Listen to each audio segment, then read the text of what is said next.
Welcome all to Truth in Movies. Now, this is the second time that we're going to be doing Truth in Movies together, and I'm going to be looking over the chat just to make sure that the sound is good and everything's working correctly, and then I'm going to jump into the chat at the end of my breakdown just to say hello to everybody, and we can also discuss this movie and some other esoteric movies as well. Now, when I do these movies, typically I'm going to be doing a lot of my personal favorite movies that really resonated with me when I was growing up. And a lot of those movies, I didn't know why. I couldn't figure out why they were resonating with me so much. I just knew there was something about it, you know, like not just it was pure entertainment, like, oh, that was a really cool movie, but it resonated. Something about that movie or parts of the movie left something imprinted upon me. It left something deeper with me. And some of those things, it took me a few years to figure out. I think a lot of that, those types of things happen to you guys as well. So that's why I want to do this segment, Truth in Movies. Howard the Duck is a movie from the 80s. And in my opinion, it's one of those gems, you know, it's one of those undiscovered movies that's not popular. It's not really talked about that much, unless of course you're a Marvel fan, then you might be into it. Because Howard the Duck does come from the comic book world.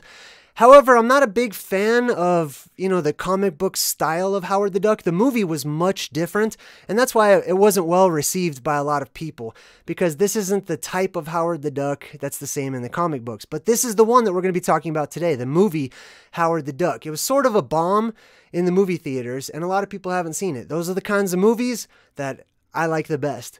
So without any further ado, let's go ahead and get into Howard the Duck and what I've found as I go over this movie.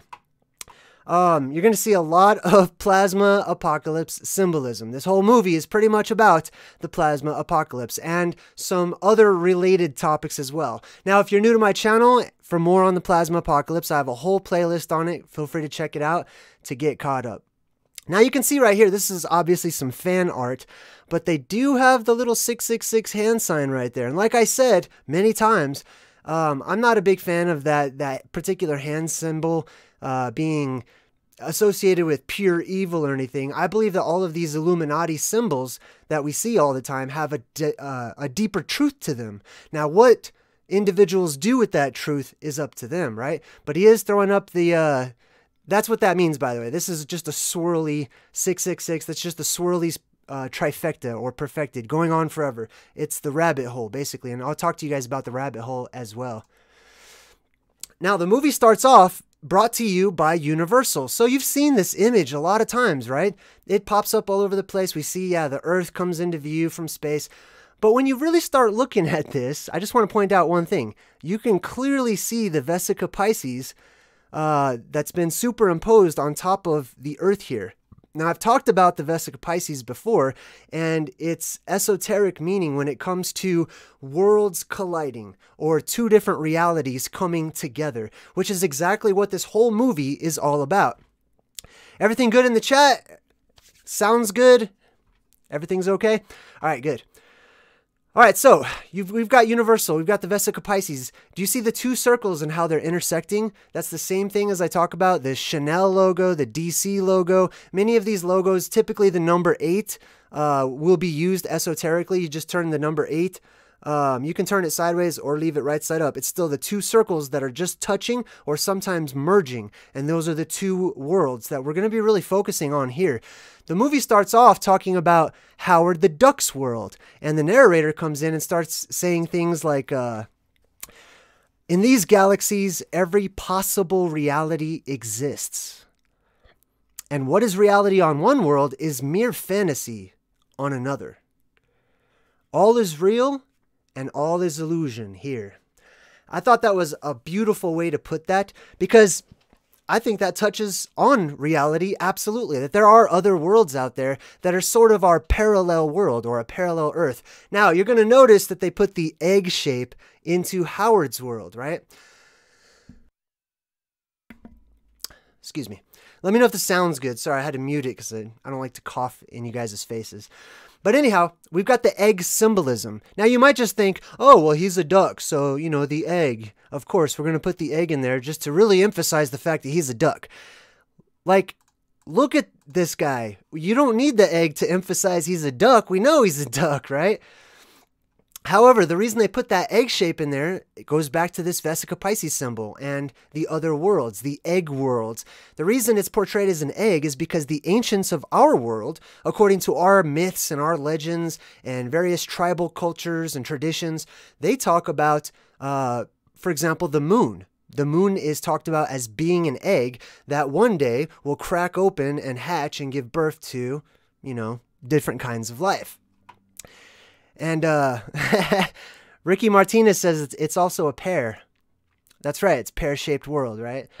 It's a little chubbier. Anyway, so to further emphasize the whole egg shape, right? They start the movie off with this traditional backdrop, you know, landscape of some city. But then you see two moons, right?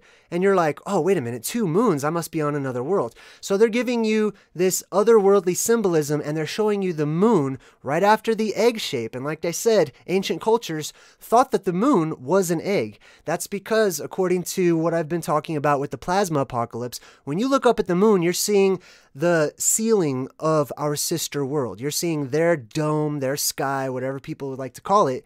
And you can see how there's a little red tint to these ones. And then, of course, to add more emphasis to it, we've got the whole eggs breaking, right? Now, if the eggs breaking in the media is followed by all this other symbolism of the domed world, what do you think it means whenever they show the egg breaking? Hey, Mark Gibson just subscribed. Welcome. Everybody gets a popcorn. Everybody gets popcorn. So what does it mean when the egg's breaking? That means the sky is breaking open, just as Chicken Little has always said, right? So what happens in this movie? The very first thing that you see, right? Howard is just basically, he's an average duck. He's an average person, if you will. And he lives on this duck world where it's an alternate world. And the narrator talks about all these worlds basically being parallel worlds of our own where things have played out a little differently. And in this world, the ducks are very, they're sentient to the same degree that we are, we would say, right? Anyhow, he's just hanging out at his house, minding his own business, watching TV, kind of oblivious, feels like there's, you know, something more to life, you know, and he actually talks about that a little bit later. Out of nowhere, all of a sudden, he gets sucked out of his apartment, okay? So he gets sucked out of his home where he lives. He's sitting on this chair, blasts right through all these apartment buildings. And as you can see, there's this hole in this sky. And he gets sucked. That's him right there. He gets sucked all the way up into the sky, into that hole. And everyone else sees this as well. All these other ducks that live on his world, they all look up. They all stare at the sky. They stop what they're doing, and they watch as Howard gets sucked up into this portal in the sky, basically, which touches on reality. Like I said, you know, when I talk about the plasma apocalypse, hey, welcome, Zach. When I talk about the plasma apocalypse, that's one of the main things that happens. A portal opens up in our heavens or in the sky, or however, you know, people will describe it in many different ways according to your own path. You know what I mean? Everyone's going to see it and describe it and think that it's something different, basically. But in short, it's a hole that opens up. Now, check this out. There's a lot of symbolism in these movies. See the sign right here, going south, the migrators.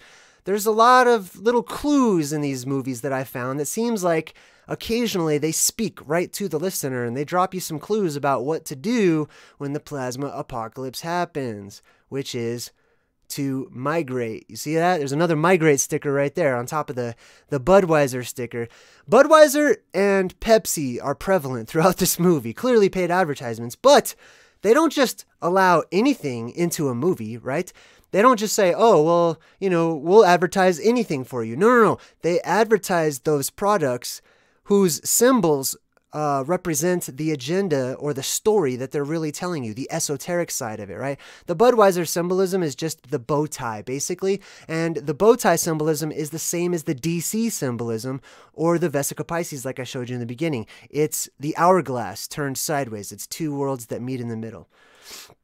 So as you can see, this guy's out jogging or whatever, and he just watches as Howard gets sucked right up into the sky, right?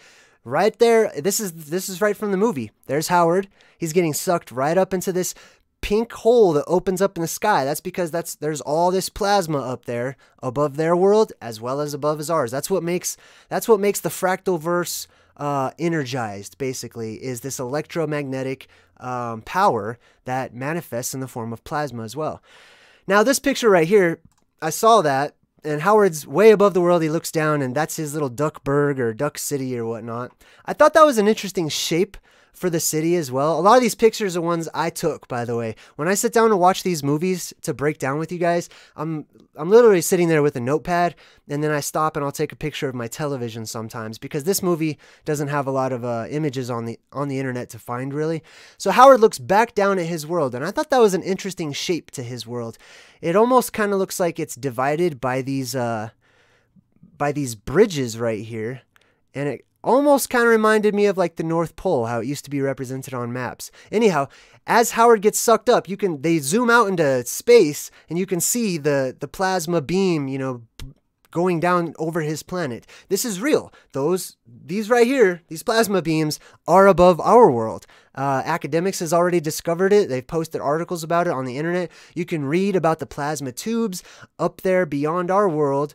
Whatever your cosmology, academia also has agreed, welcome Jimmy, that there are plasma tubes above our world in the quote-unquote plasma sphere, which is within the magnetosphere, which is really interesting as well. So he gets sucked up, his chair falls back down, catches fire. He goes right into this portal. Now check this portal out. Look what this portal looks like. It is do you see there's like the 666. It's just a spiral. That's all it is. I mean, it doesn't have to be 666. It can, the spiral, the portal, the rabbit hole, the corridor, the hallway, the bridge, the rainbow bridge. This thing's gone by so many different names, but that's what it is. When the ancients looked up into the sky and our world opened up, it made a lot of interesting pictures up there in the sky, and the ancients would draw them in many different ways and in different forms. So there's the egg world that he's leaving behind. He gets sucked through the rabbit hole out there in space, and then they show him kind of journeying through space and things. And then this is our world. The plasma reaches from theirs to ours, which is exactly how it works. That's why when we look up, we see the moon or the egg in the sky, which is hollow because it's filled with life. There's another world inside of that one, just as we have our world inside of ours. Now, when they show Earth, they cut to the shot of Earth, and then they show Howard basically falling from the sky, and it looks like he's just a falling star, right? Highly symbolic, because Howard represents the fallen angels, right? Well, let's break that down, right? He's feathery, right? Angels sometimes are drawn with feathers and stuff, but he's also this pure white color. I just want to go back to the picture of him real quick. So he's this pure white color. Now think about this. Howard could have been any color. Ducks are a variety of colors. As a matter of fact, I rarely see white ducks. Okay, I don't know how many people out there see white ducks all over the place, but usually I see different colors of ducks. I don't see the white ones. So like I said, in the movies, everything is chosen, okay, for a purpose. It's done purposefully. They have an intention behind every color scheme, behind every texture, every image, etc. So Howard is this sort of albino ivory color of white, which is very important because, like I talk about, and I will be talking about in a future video as well, we'll expound upon space being white. But a lot of these beings that come from space have been described over time as being this pure white type of a color. Now, you know, I get into that as time goes. It might not be perfectly white like this. I think it's probably more of a pearlescent or an opalescent type of a white. It's those white type of color that is almost kind of shimmering and rainbow looking, right? So anyhow, he's one of these white beings that falls down from the sky like a fallen angel, right? That's exactly what this is depicting, just so you know. All right, let's move on from this one. So he falls down from another hole in the sky here, as you can see, and immediately he goes into hero mode. Now this is really interesting. I'm not saying he's good. I'm not saying he's bad. I'm just saying there is a connection there, okay? Now all of a sudden he's a hero. The moment he enters into this new world, all of a sudden he's basically got superpowers, you know? Like he could just, look at him, he's a tiny little duck. How could he whoop, you know, all these different humans that he was kicking some people's butts, right? Well, that's because when the plasma apocalypse goes through its process and it's all done, that I believe what people call gravity these days is lessened a lot. probably to the equivalent of what we say Mars is, right? Mars being the red planet. Well, it will be the red planet whenever the light reverses and goes upwards and the plasma is going in the other direction. Our world is illuminated in an entirely different way, giving rise to red skies or purple skies or orange skies, depending on your location and where you are. So Howard is a hero, right? That's because compared to where he just was, he can come down to this world where gravity is a lot different, and he can kick butt, just like John Carter of Mars. Same concept, same principle. And we're going to see other beings in this movie get powers as well. Now, he first meets this lady, Marty McFly's mom, basically. I don't know who Leah Thompson, okay? So Leah Thompson's basically his squeeze in this movie, okay? We're definitely going to talk about that. He meets her, but first I want to talk about this umbrella symbolism. Right when he lands, all of a sudden the directors chose to show it raining in the scene. They didn't have to have it raining. Why would they choose to have it raining? All of these things have a purpose. They're telling you there is a storm when he enters in, okay? It's raining, and she has her umbrella. The umbrella is also another esoteric symbol that's used typically to represent the bad guys, right? But the umbrella, specifically here, it's a red one. It represents the dome, basically. It represents the sky, the grand covering of our world, the top to the snow globe. I don't know if you could see that one, but it's a little Cocopelli snow globe that somebody bought for me. Hey, Red Monarch just donated $2 and says, cheers, hail the duck. Hail the duck, and thank you. So anyhow, she's got the red umbrella. That represents, the covering above us, but specifically because it's red, the red sky, or possibly even the eye in the sky, the red eye, the evil eye, the hole in the sky that opens up, that portal, right? There's also some symbols there on her jacket. I'll leave you guys to go ahead and break those down because they're pretty easy to break down, but we'll move forward. Now, as far as symbolism goes, she, after Howard the Duck kicks the bad guy's butts, she's like, hey, why don't you come over to my place? You know, clearly hitting on this duck, right? Forget that he's a duck, okay? He's basically an alien, and he's basically a fallen being from space. She's immediately enamored with him, right? They do not hide that in this movie whatsoever. Now, check this out. They chose to put in this checkered side panel on her countertop there, right? This is all done purposefully. The black and white symbolism represents the contrast between what is out there, which is white or space, and what is in here, which is black or darkness, right? Because we live under a covering, and so it's darker in our house, in our world. You know, we needed lights. We got to turn the lights on in order to see. But out there, I don't believe that that's the case. I think it's a lot different out there, but that's what I believe the black and white symbolism is. And we see a lot of black and white symbolism in the movie. They put in all these different little details in there, like him playing this particular instrument. I'm also going to talk about the correlation between the fallen angels, or those beings who came down from another place, and music and the introduction of music a little towards the end. All right, so we got a lot of these things I took pictures of myself. Now check this out. You might not notice this, but Howard's walking through her apartment, and I like to check out all the little props, all the little details, because what it is it's a message, okay? All of our language goes back to picture form, which are just pictures that represent things, right? So the more things you have, for example, in the foreground here, like this thing, this thing, this thing, this thing, the more context you're building for the message that's being given to you, right? It's basically a way of writing. Check this out. They have Godzilla right there at the end of the table, right? I think it's really interesting because Godzilla is also a Fantazoid, which is what Howard the Duck is. If you don't know what a Fantazoid is, please go check out my Plasma Apocalypse playlist and learn all about the Fantazoids. Those are essentially, in a nutshell, those beings who drop into our world or even come up from under our world during certain times. They are seen as alien, etc., and there are different classes of them. Howard the Duck is obviously a bipedal, friendly type class of Fantazoid. At least that's how he's portrayed. So yeah, they put Godzilla, another Fantazoid, in there, as well as the Eiffel Tower, which, you know, I have a working theory that the Eiffel Tower is obviously not just a large Titanic decoration for France, you know, to say, hey, look at our big antenna we made for no reason, right? No, it's very much done specifically for a reason, which I believe is the same as all the obelisks around the world, which is to capture the plasma when it comes down in order to redirect all of that electromagnetic energy down into the underworld, where some people are sort of, going to be bunkered, waiting out everything, basically. They'll be living underground. And so I think these things were designed possibly in order to harness the electricity, in order to harness the energy, the lightning, the plasma fingers that come down, the plasma tentacles and whatnot. So anyway, there's those props to check out. Let me check my notes here before I go on to this next one. I bet a lot of you can guess where I'm going to go with this next picture right here. All right, so we talked about parallel worlds, right?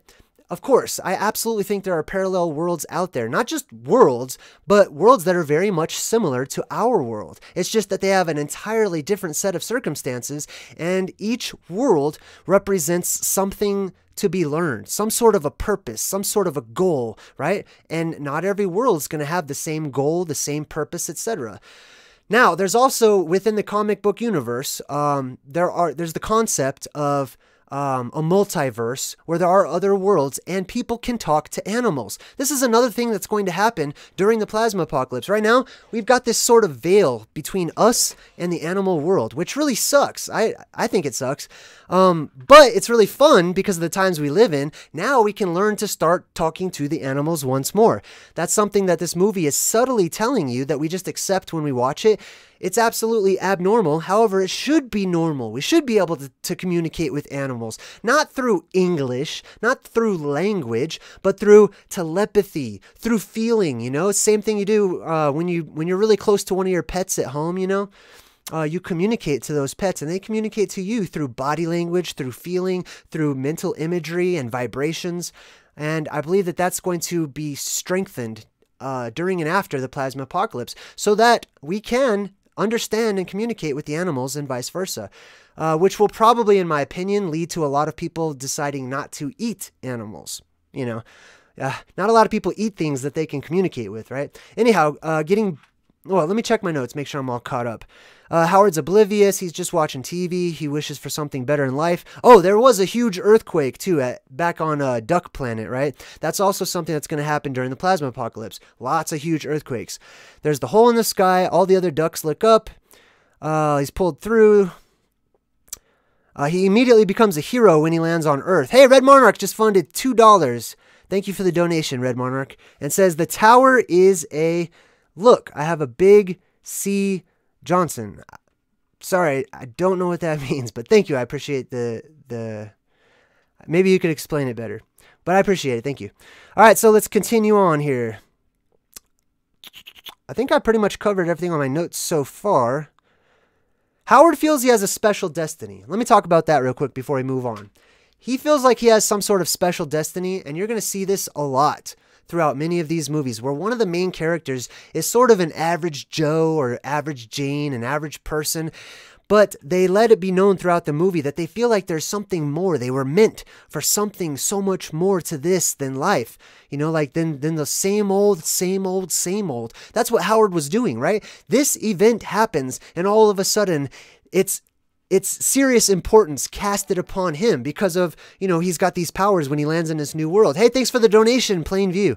So it's the same old thing for Howard the Duck. They're not talking about Howard the Duck. They're talking about you. They're talking about me, right? There is so much more than the life as we see it, life as we know it. The same loops, the same boring wake up, go to work, come home, do the dishes, have 15 minutes to yourself before you have to go to bed, and life is just chaotic, and it doesn't have a lot of purpose to it, and we are not allowed to explore. We can't go out, we can't go see the world, we can't find out who we are. We're told who we are, we're told who to be, etc. Well, a lot of these characters like Howard the Duck, it doesn't resonate with them. They don't like it, not a lot of them get up and do something about it. Like Howard probably would never have done something about it if that hole in the sky didn't open up and create an opportunity for him, right? Don't wait. This is just some advice from me to you. Don't wait until the hole opens up in the sky to give you superpowers to do something about changing your circumstances. I'll probably have to talk about that during a Tuesday Sylvan Lining segment. I don't want to get too off track.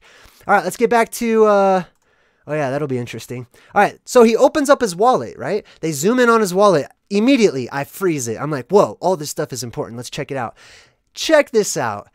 On Howard the Duck's planet, he comes from D.C., Washington, D.C., right? Now, D.C. is the same symbolism as what you see over here, the Vesica Pisces, right? That's how they draw it. Those two domes colliding with one another. That's how they draw the D.C., just so you know. D.C. Comics, it's all the same thing.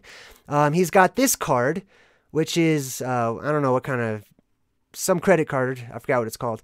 But on here, it's called Mallard card. But look, it's got the two circles that intersect right in the middle. That's the two worlds that are meeting one another, right? That they're interchanging, they're experiencing one another, the two different worlds. And then you see behind that, he's got this card, Blooming Ducks, with the same exact symbolism, the two circles intersecting, just like we saw at the beginning with the Universal logo, right? So we cut to the scene. Howard is, he's invited to go home with her. He passes out, and she's just innocently sitting by this beautiful window, and that's it, right? Nope, that's not it. This window, this particular location, which is just a set, was perfectly and it was chosen, is what I'm trying to say, because of the shape. That is the dome of our world, and they're sitting within it right now, and it's got rain all inside of it. These things are explaining something that is a grander truth to us than just something pretty to look at. So this is where it gets a little weird for some people, okay? And I purposefully left out some images, because I know people of various ages watch my channel now, so try to keep it family clean here. Here's what happens. Howard the Duck, who is a celestial being who falls down from the sky, becomes a superhero immediately, and then he basically earns the infatuation of this human woman, and he basically tries to get with Marty McFly's mom. Well, she's actually trying to get with him, basically. And they're very in your face about it, right? Now, I know some people, it would just be gross because like, ew, he's an animal or he's a duck or whatever and she's a human.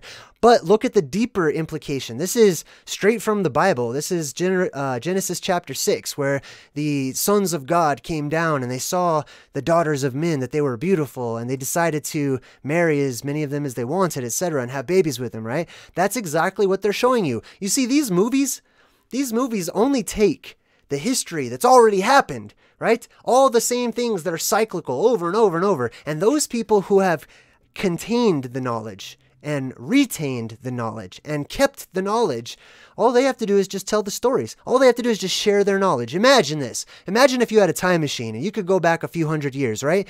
Don't you think it'd be fairly easy for you to become rich and powerful because you know the future? You can write all of every famous artist's songs before they ever did, and you could just, be rich, be a millionaire, right? That's what these people do. They already know what's going to happen. All they have to do, they don't even have to come up with something new. All they have to do is describe it in a slightly different way, and pow, you've got a brand new blockbuster movie, which is just your life and my life, our timeline, and they're just retelling it. That's all they're doing. So anyhow, this part is really interesting. Let me check my notes, make sure we're all caught up here. Oh, that's right. When Howard lands and he's kicking butt in that alleyway, right? There's all this trash and junk everywhere. They actually show a lot of homeless people. That was done purposefully as well. The homeless people don't play any part in the movie. Neither does all the junk in the alleyway. So it's symbolic. All that junk symbolizes during the plasma apocalypse, our world is depressurized because a hole opens up in our pressurized system.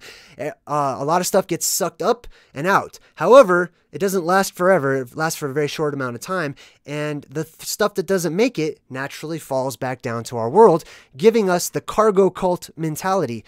The cargo cult mentality is when the survivors of the old world, or this world right here, when they go out and they leave their caves or they leave their areas of safety after all the stuff has happened, they're going to go out and see landfills everywhere, all kinds of debris and trash. I mean, nature is going to take care of all that stuff, so it's not going to be all gross forever, right? But there's going to be a lot of debris everywhere. There's going to be landfills and just trash everywhere for people to go through, and they're going to try to find, relics from the from this age, from the age of the gods, from the age of technology and things. And they're going to wonder at them. So that's why they have Howard falling down in this alleyway where there's all this homeless people and trash and garbage. And, you know, it just looks like flotsam and jetsam strewn everywhere. So check this out. Howard has to go get a job, right? He has to he's here now. He's stuck here. He basically can't leave until the next plasma apocalypse, which I'll talk to you about in a minute as well. But he can't leave. You know, there's a window of opportunity for beings to come in and for beings to go out.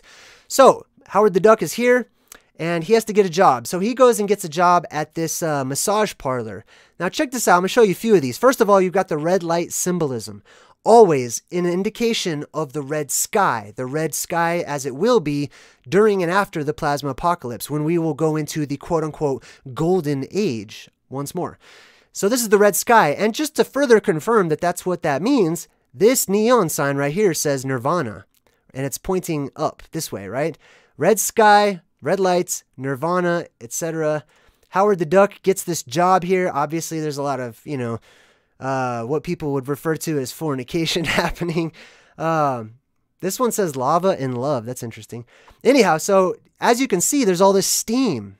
Look at that, right? We probably took it for granted. And there's all these plants that are just shooting up everywhere as well, which could be indicative of the rapid growth that's going to happen during and after the plasma apocalypse. You see that plasma that's coming down is going to create an influx of energy and thus life in our world. I believe it's going to cause plant life to just shoot up out of the ground. And it's going to have an effect on people and animals as well. But another thing that happens is when the world depressurizes, we've got instant fog. The air itself expands and instantly turns into a cloudy mist or snow, depending on how far north you are. So we've got the fog there and we've got the red lights as well.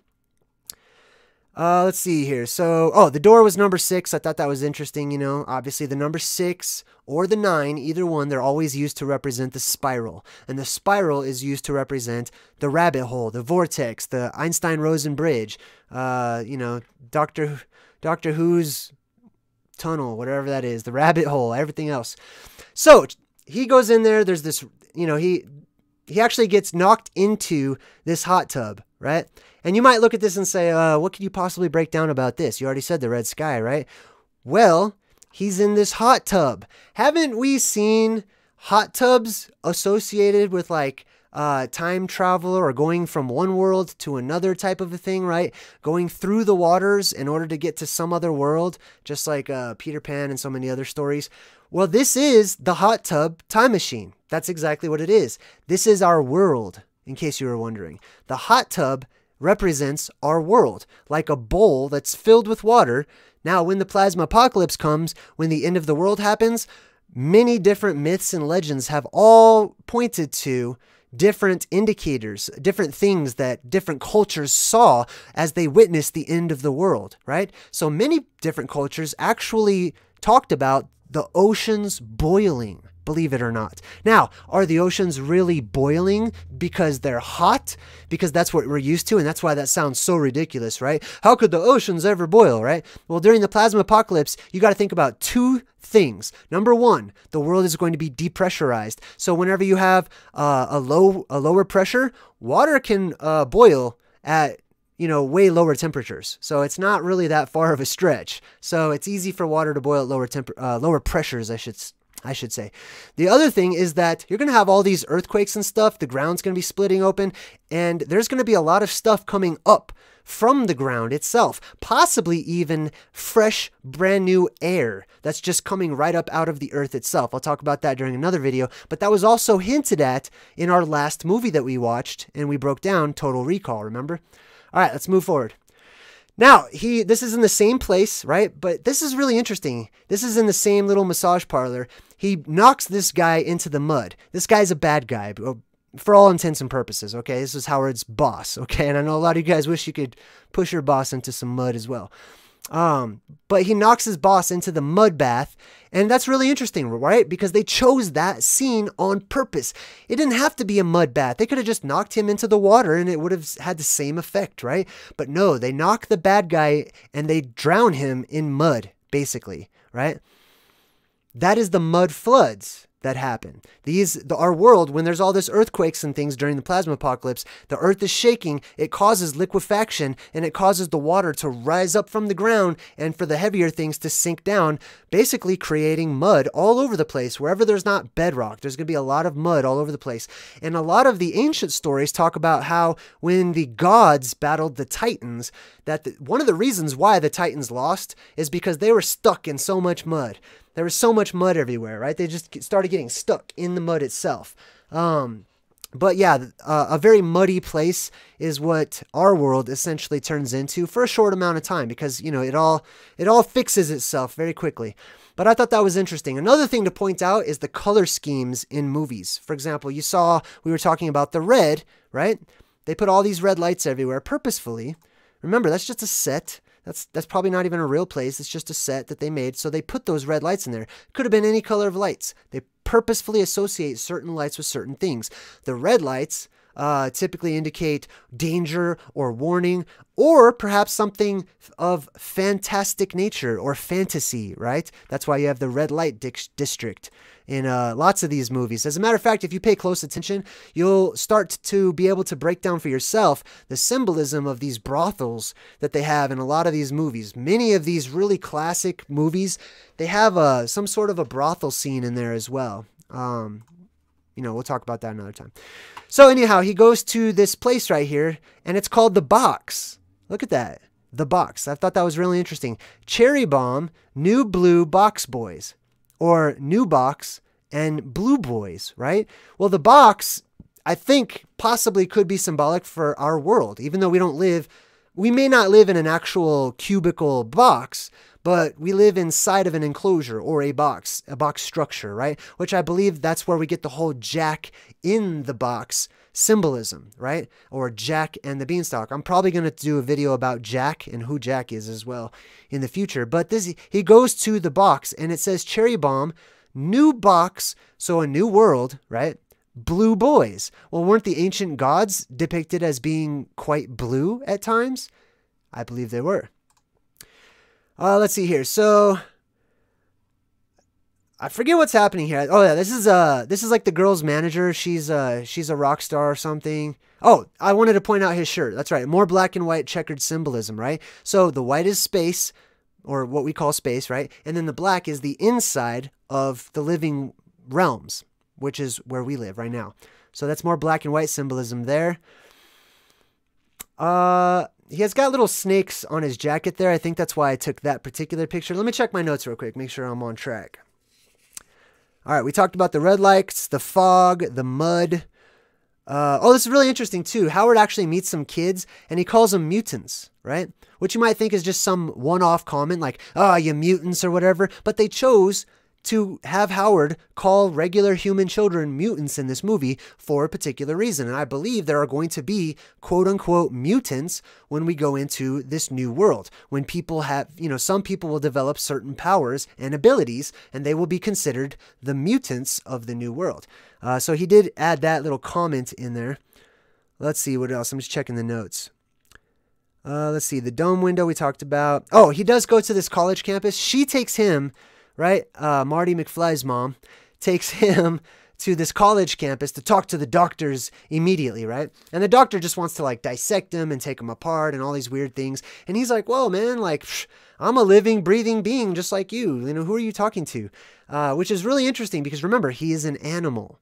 For all intents and purposes, on this world, he would be considered an animal, right? But he doesn't consider himself to be an animal. He says, I'm just like you. What are you doing? This is all weird. Who are you to to take me anywhere?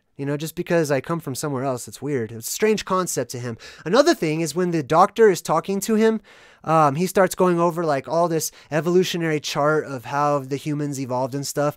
And Howard says every school duck knows this, so that's something else that they kind of touch on here. Let's see what else. Oh, this is really interesting. So they take Howard to the college in order to talk to this this professor, this doctor, scientist type of a guy, right? It's Tim Robbins, basically. You'll see.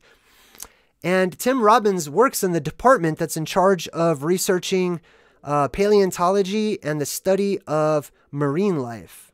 Where'd it go? Let's see here. yeah, marine life and fish and stuff like that. And I think that's really interesting too, because I believe that a lot of that space life that's out there in quote unquote space has more in common with the creatures of our oceanic world, the creatures that live in the ocean, than they do with us, the land dwellers, right? And I think that's why they may share a lot of the same properties. But like I said, check out the Plasma Apocalypse and the Fantazoids videos I've made, and you'll see the correlations as well. Now, one more thing before I skip this picture. At the same time, you know, both these characters are flabbergasted. They're just like, oh, I can't believe it. So he says, oi, and she goes, vey. Now, oi vey is, it's like a Jewish term, you know? It's a sort of, you know, statement that they use in Judaism a lot. They go, oy vey. Does he look like a Jew? Does he look like anything like a Jewish person, right? I mean, I can't tell, but she could be Jewish, but, you know, you can't really tell. So why would they put that in there? Nothing in the movie is Jewish whatsoever. And so they have these people, and not only that, and I'm not slamming on, you know, Judaism, I'm not trying to go that route or anything. All I'm saying is that that's peculiar, wouldn't you say? Wouldn't you say that's a little weird that they put all these strange little Jewish sayings into these movies, even oftentimes with characters that are not Jewish whatsoever, right? And like, he's from an entirely different world, right? All right, let's move on. Yeah, study of fish and old bones. That was really interesting. Now, another thing of note is that Howard happens to land in Cleveland, here in America, right? A city called Cleveland. Why would they pick Cleveland, you know? Why not New York? Why not Los Angeles? I mean, any of those would have probably been appropriate as well, but they decided to put him in Cleveland. It's because of the name of the city. Cleave means to cut or to tear. Land, to tear the land, to cleave the land, which is what happens during the plasma apocalypse when those largest strands or those largest plasma fingers touch down. They actually terraform the earth, sometimes carving it out and making canyons. And, you know, it can actually have the opposite effect. It can electromagnetically pull up those parts of the lands that are attracted to it, creating mountains as well. But he lives in the cleaved land, which is really interesting as well. Let's see, what else do we have here? Some of these, I think that's just a random picture. I was trying to get a picture. Oh, I was trying to get a picture of this. This is a t-shirt that she got for him for his job, right? Or she's folding his stuff or something. It says Hot Tub Fever, Hot Tub Time Machine. It's the same concept, right? Now, in case you didn't get it the last time, our world, this is the time machine. When you survive this epic that we live in right now, this particular moment in time, when you survive this moment, and you walk out of your Faraday cage, or you walk out of your cave, or wherever it is that you survived, you're going to walk into another time, okay? You're going to feel like you have just time traveled, either like super far into the future where it's all post-apocalyptic, or super far into the past, you know, where you're at the dawn of time, the beginning of all things, because you're at the beginning of the reset. Time will now be established from that particular event. That's how people keep track of time, right? Hey, how many days is it? Well, it's about 7 days since the plasma apocalypse happened. You know, like that's how people are going to keep track of time for a very long time as well. You know, you'll see the star in the sky and the whole story will repeat itself. But yeah, this is the hot tub time machine. So those people that survive from one world or from one time to another are basically going to be considered time travelers. So yeah, the hot tub time machine. This is interesting too. They also, along with the egg breaking, they also have the whole broken glass symbolism. See that right behind him? Glass, handle with care. There's a lot of moments in this movie where they almost break glass. So they kind of like, you know, they almost break some glass and then they almost break some glass again. And it happens a few times until finally they break some glass, which is symbolic of, you know, our world almost being broken so many times. And then finally it happens. All right, so basically the bad guy in this movie, he was just a lab technician. He was a doctor. Dr. Jennings, I believe, was his name. And he works here at Dyna Technics. Now, you break down this, Dyna means strong, basically, or strength, right? Or force. Ooh, that's another good word for it, too. Force Technics. All right, so technical force or something like that. Keep in mind the word force instead of the word strong or strength, because it's all about the force, the electromagnetic force, which we're going to see here in just a bit. So here's door number 8. right? They wanted to put the number 8 in there, which is the two circles, the two worlds colliding. They used the number 8 for that purpose. This is sort of analogous to CERN. I would say this is very close to like what CERN is doing, you know, trying to open up a portal into other worlds, open up a window. That's what they're doing. They're working on the energies in order to try to create a remote control for the plasma apocalypse, basically, so they can come and go at will instead of having to wait thousands of years for technology to advance to that point, right? They can just hold on to it.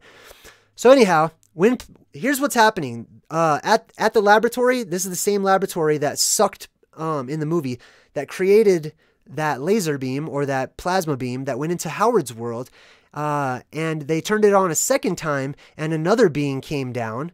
This guy right here, he's actually possessed. So the being that came into our world was a demon of sorts, right? It was a demon, and it enters into this guy's body. I think that's really interesting because I absolutely, and I have talked about this, I absolutely think people are going to be, some people, not everybody, keep in mind, will be possessed. When the plasma comes down, it's going to want to find a body. Otherwise, it'll dissipate as all other things do. It wants to stay together. It wants to become corporal. It wants to find a body, basically. So it goes into this guy right here. And I find this to be interesting as well. The movie had them sit down at a sushi restaurant. Now, I don't know how many people have been to a sushi restaurant, but it doesn't look like this in any sushi restaurant I've ever been to. It's just a regular cafe. They should be serving hamburgers or something, right? But they chose specifically to make it a sushi restaurant. Well, why would they do that? Because sushi is eating the sea animals, the sea life. That's what it's all about. It's very Japanese and stuff, which is really weird because they actually order eggs and something like that. Strange combination. But anyhow, it's a sushi restaurant. So the sushi is the sea life, specifically the outer space sea life, okay? Or the sea life that is above us, because there's actually an ocean, there's water above us as well, which you'll have to check out the Plasma Apocalypse for more information on that. But it's a sushi restaurant, real weird, right? Now it goes into this guy. Now this guy was also in Beetlejuice. He was the main character's dad in Beetlejuice. He plays a pretty good bad guy. I like him. He's also the principal on Ferris Bueller's Day Off with Matthew Broderick, which some people say I sound like. Sometimes I'll look around on the internet and stuff, and I found this one website. This guy was saying that my channel and myself, I'm synthesized. This is so interesting. Be careful how deep down the rabbit hole you go, right? It's totally fine. I'm not judging. But anyways, somebody was trying to say that my voice is synthesized and that it's artificial intelligence mixed with somebody else's voice and that none of this is real. So, okay. Even if it's not, and even if I'm a computer, I hope you get something from it to better your life. All right. Anyhow, that being said, this guy gets possessed basically by the plasma or by the demonic activity from this other world. This is where the quote-unquote demons enter in. So we've got the angelic being, which is Howard, or even if he's a fallen angel, either way, it's a lot of angel symbolism. And then we've got the demonic being, which comes into our world as well. Good versus evil, right there. There's balance in all things. Excuse me. So let me read what this says. He's talking about what happened when he entered into this guy's body. He says, and it pulled me into that lab. Tonight, the laser beam released me from that region of demons, right? So he comes from some sort of region of demons that comes into our world and possesses people. As you can see, his eyes light up. Those people who are possessed by the plasma, when it comes down, they are symbolized by the glowing eyes, the effect of their eyes literally lighting up. Now, do they actually light up? I'm not sure. I had the opportunity to go talk to an optometrist the other day, and I asked him if it was feasible or even possible for a person's to reverse the energy in their eyes so that light goes out instead of coming in. I think the question kind of blew his mind a little bit, so I didn't really get an answer, but hey, at least I was able to ask, right? But this is exactly what's symbolized whenever the plasma takes control of a person. Because here's what happens. The plasma, it breaks down into smaller and smaller strands as it gets closer and closer to the surface, right? So you've got, I show this all the time, this is my plasma ball. You've got the main trunks there, and as you can see, if you watch closely, they split.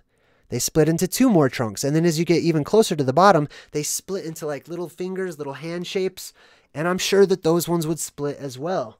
because we're talking about a plasma ball on a worldwide scale, basically. So what happens are the smallest strands, they go around looking for electromagnetic energy to dock with, okay? And you're going to see that in this character right here. He's going to go around looking for electromagnetic energy to dock with, to feed from, essentially, right?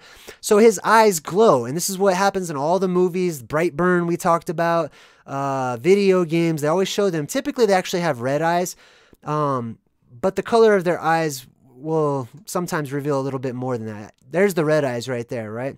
That means that he's got the plasma flowing through his body. It doesn't mean that whoever is possessed by the plasma is evil. It means that they have succumbed to the plasma, allowing it to take over instead of being strong themselves, right? Because you can coexist with that energy inside of you. All it does is really kind of amp up your own, in my opinion, right?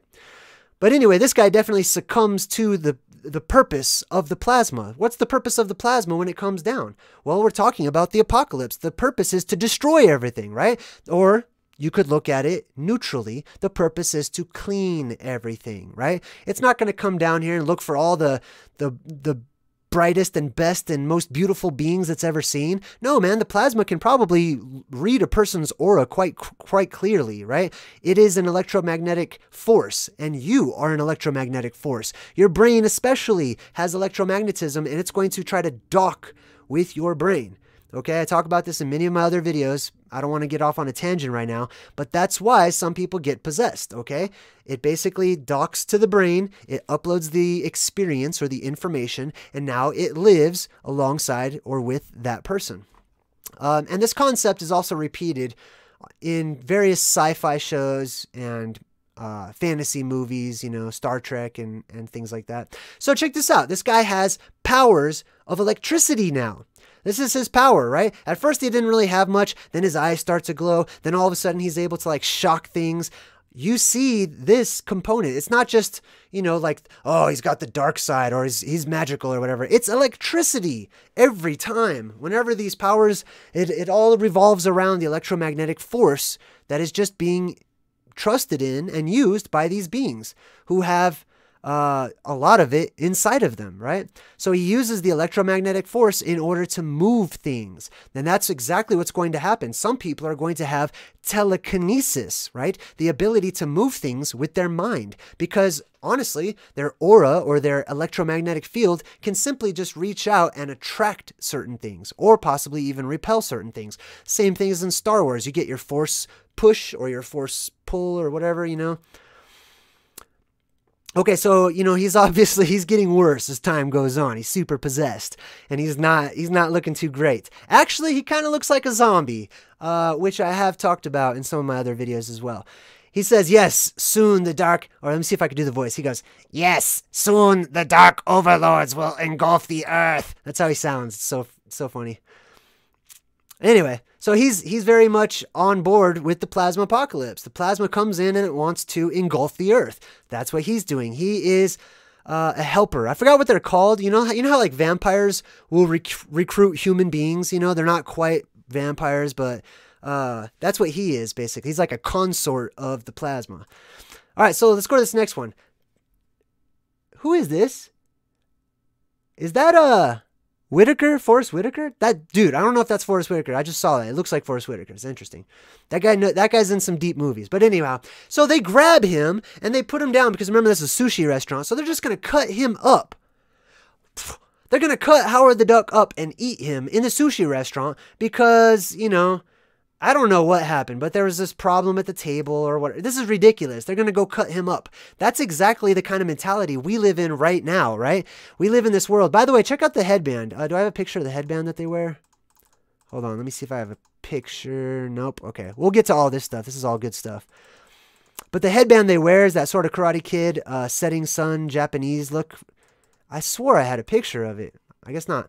But that's where Japan gets their whole setting sun symbolism. It's just that red dot essentially with all these strands of red stuff coming out of it. That's not the sun at sunrise. Otherwise it would probably be like cut in half and then you see the sunlight coming up. No, that's the hole in the sky with its red plasma beam shooting out everywhere.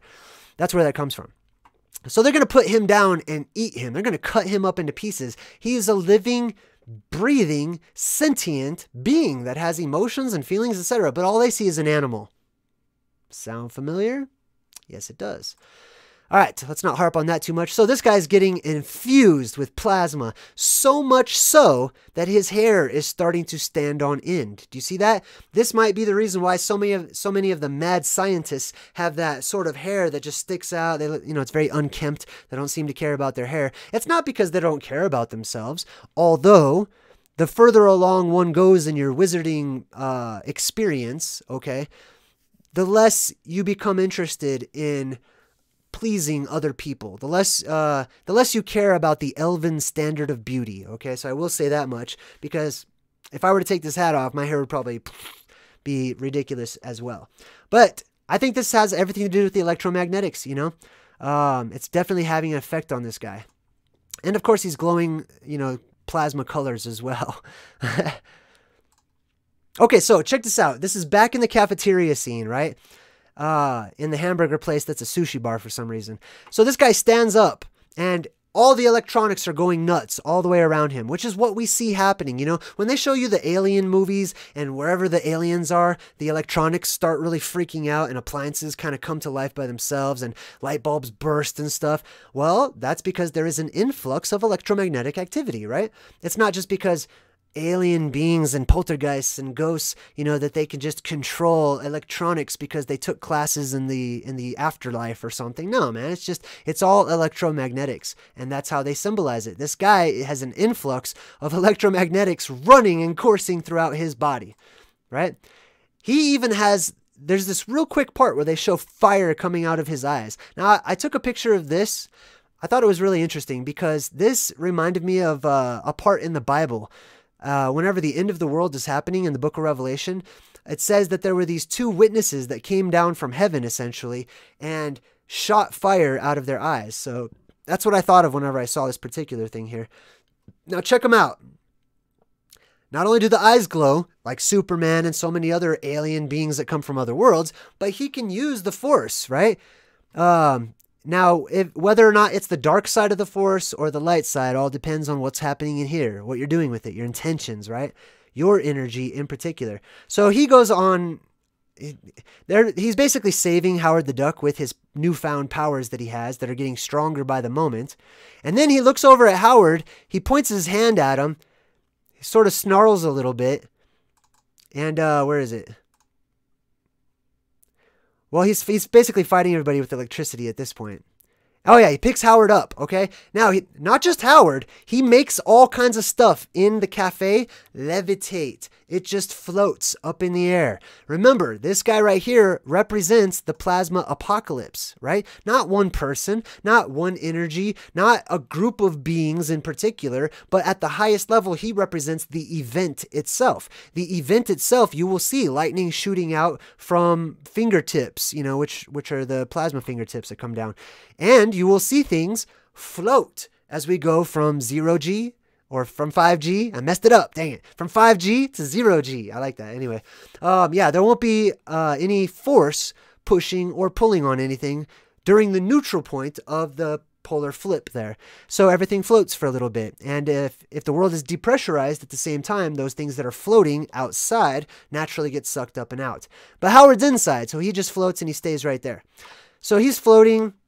The Doctor or the Plasma Apocalypse is in charge of that. There's another Budweiser thing, obviously promoting the movie, but also showing their bow tie symbolism. Now, the Doctor is looking for electromagnetic energy. He says, I don't eat human food, I require a different type of sustenance. So they're in this big rig, and he just opens his mouth. This is probably one of the freakiest parts of any movie in my childhood. You remember this particular scene forever. It's like, you're not expecting this. He looks really sick, and all of a sudden he just goes, and this big old snake thing comes out of his mouth, man. Why?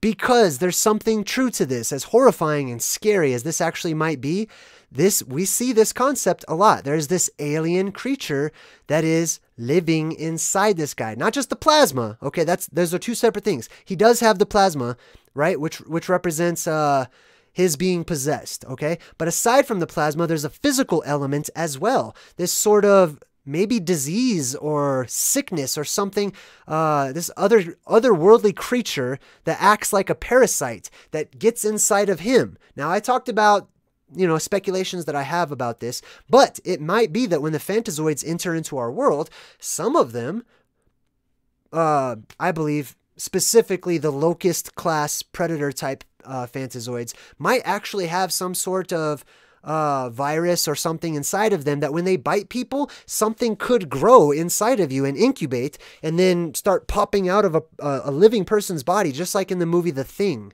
You know what I mean? Or you see this type of stuff all over the place.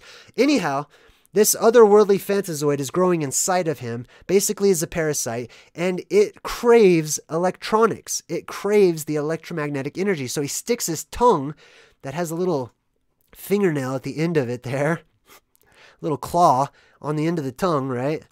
He sticks it into the lighter lighter mechanism there, and he starts sucking in. You see, that's exactly what happens, right? And it's not physical, but the dream crabs, as I call them affectionately, that's the smallest part of the plasma. It comes down and it wants the electricity, right? And it doesn't have to be, you know, the brain or whatever, but it can be large. It could be like transformers, right? Out there, power lines, big cities, etc. Anything that is a strong attractor as far as electromagnetics go. Okay, so some more symbolism in the movie. They're driving, right?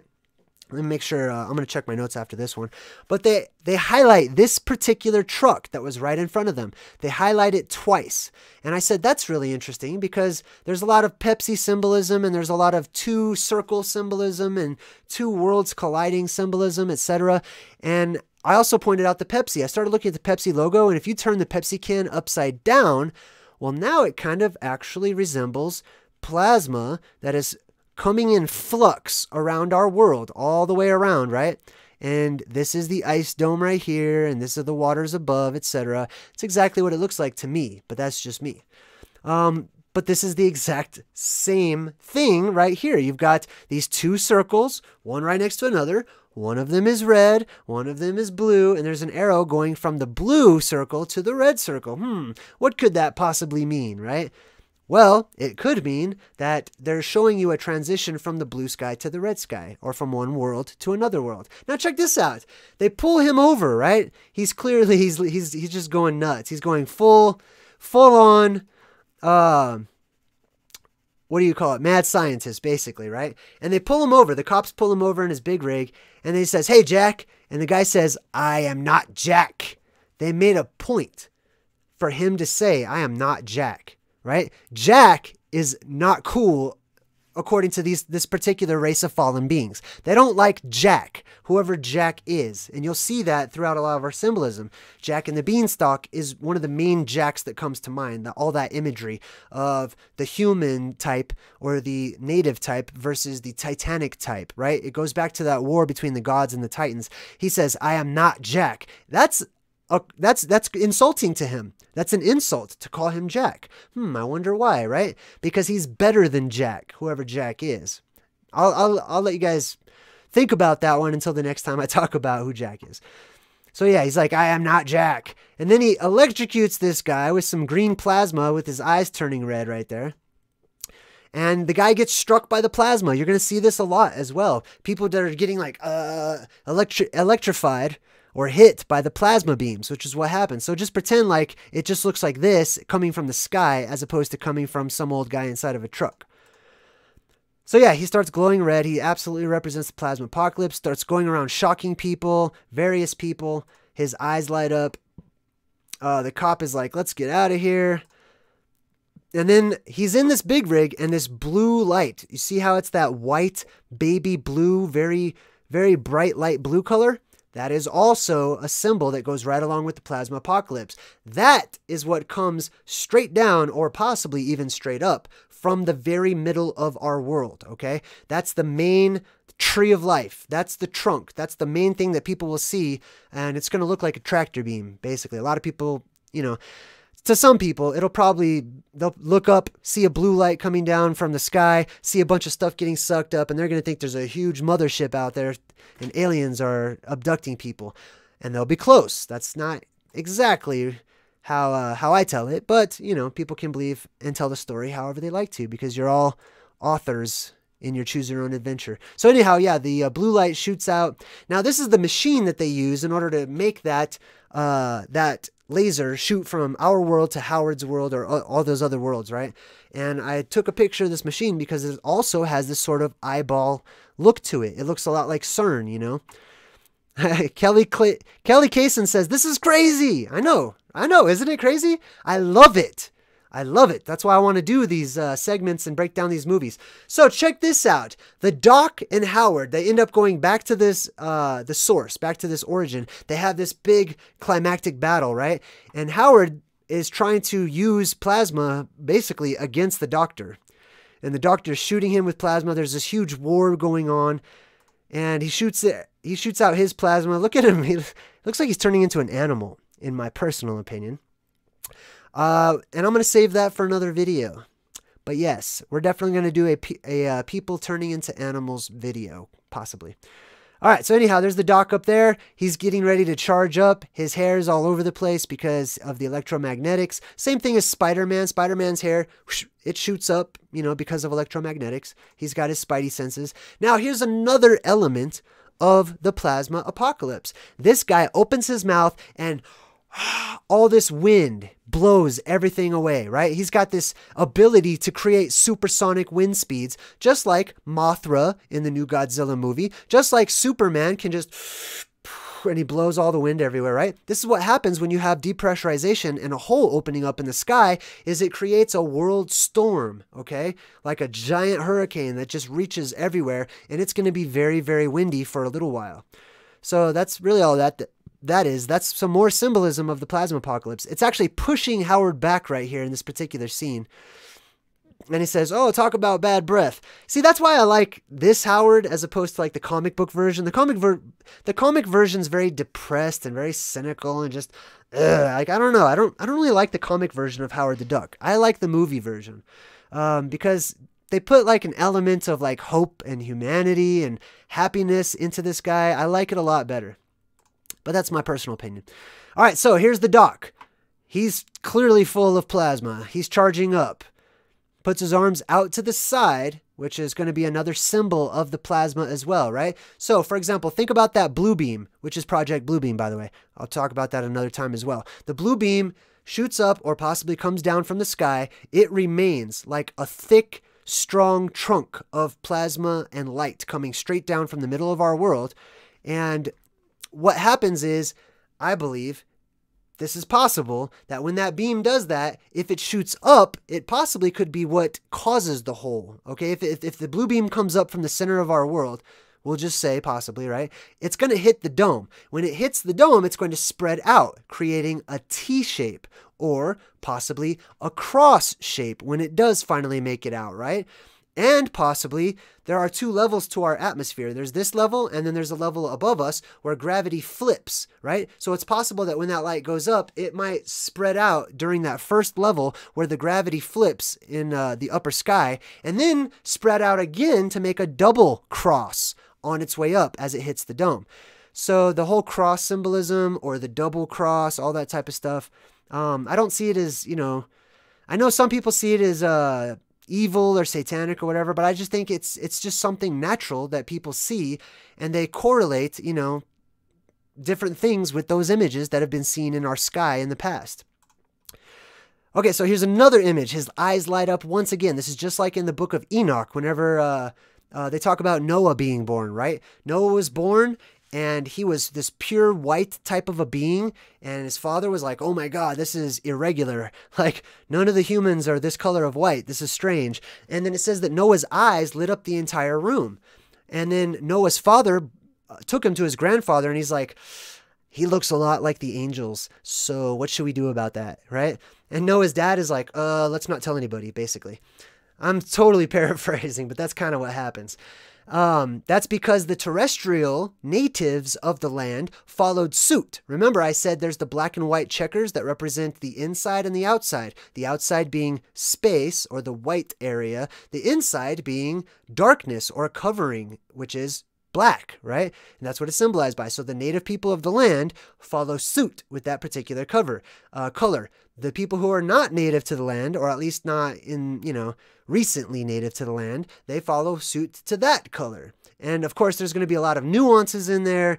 And I don't mean to, I know racism is kind of a hot topic to a lot of people, but it's not to me. I love talking about it. But let's move on.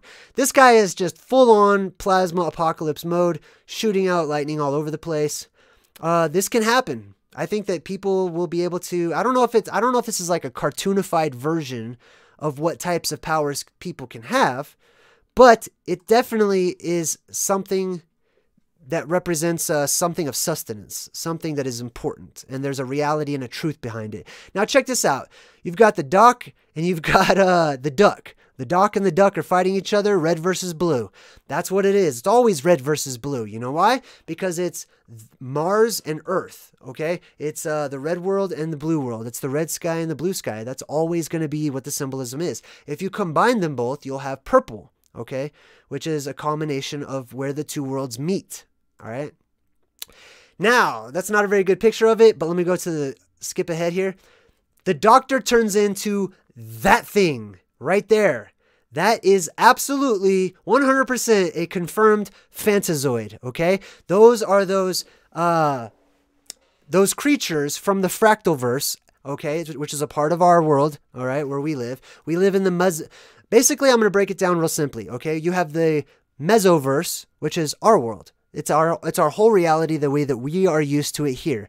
Then you have the microverse, which is like when we look into something like an electron microscope and you can see entirely different worlds on a smaller scale. That's below us, we would say. Then you have the macroverse, which is the bigger, higher version up there.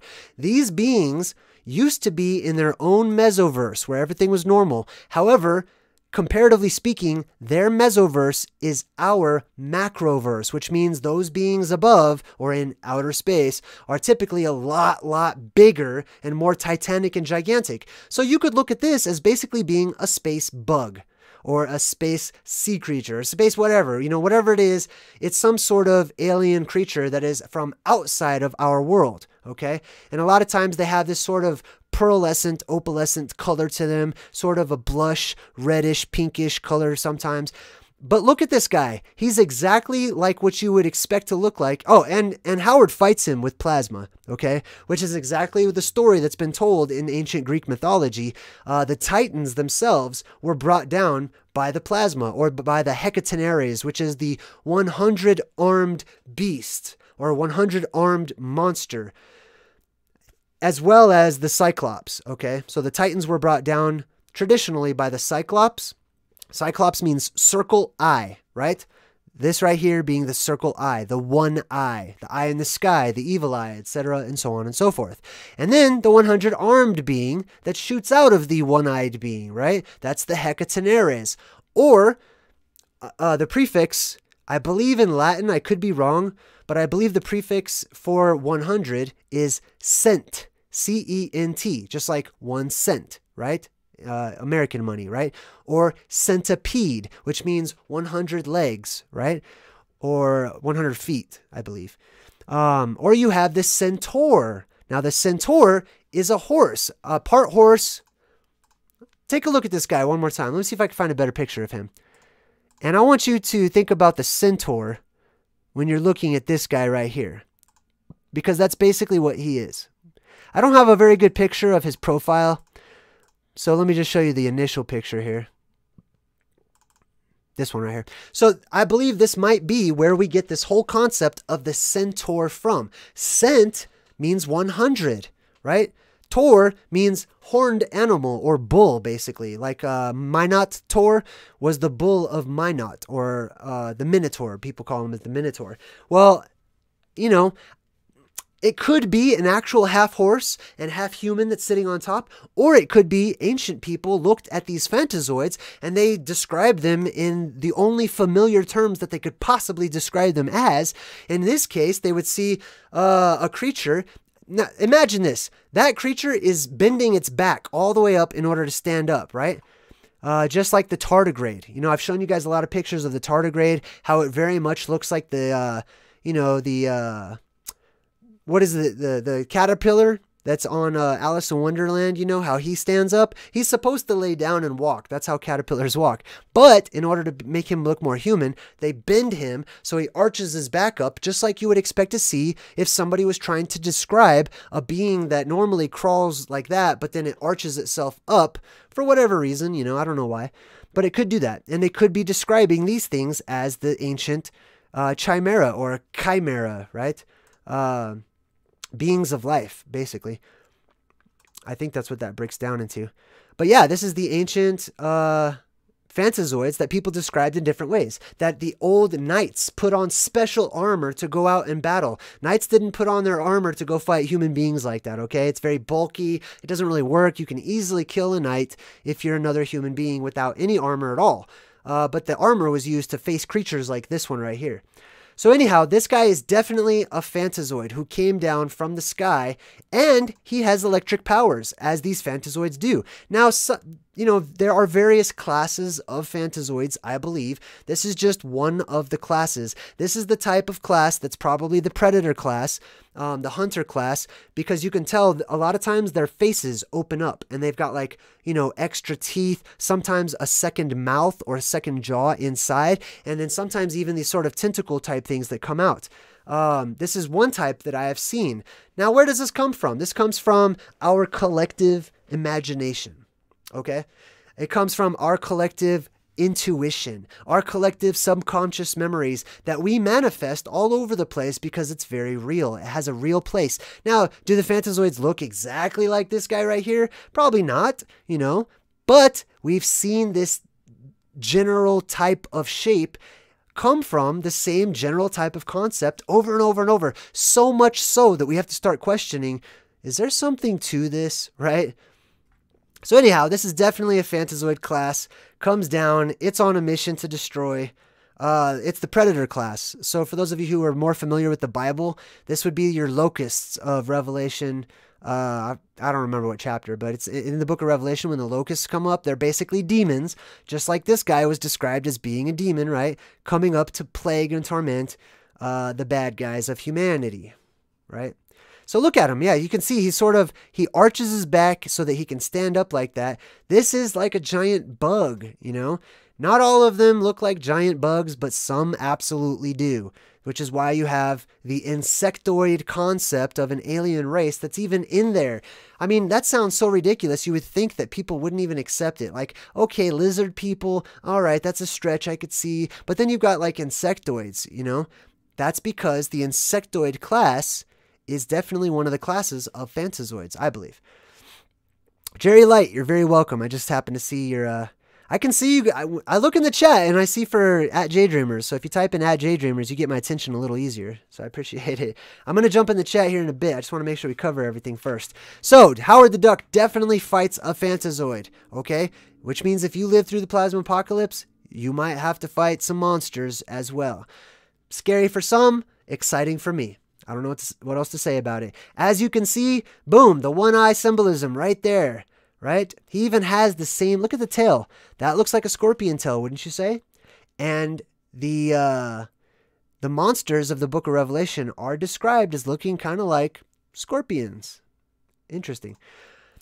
All right, so anyhow, he's battling the Fantazoid. This guy is no longer possessed, okay? So the plasma has left him. He's no longer possessed by it. He becomes a regular good guy. I took a lot of pictures of the Fantazoid. I was actually very impressed with their ability to draw this, okay? Now, remember, this particular creature over here might not be a Fantazoid that just came into our world. This one came from inside of a human body. Like I said, there could be some sort of a parasite or symbiote, whatever you want to call it, you know, if you're a Spider-Man fan.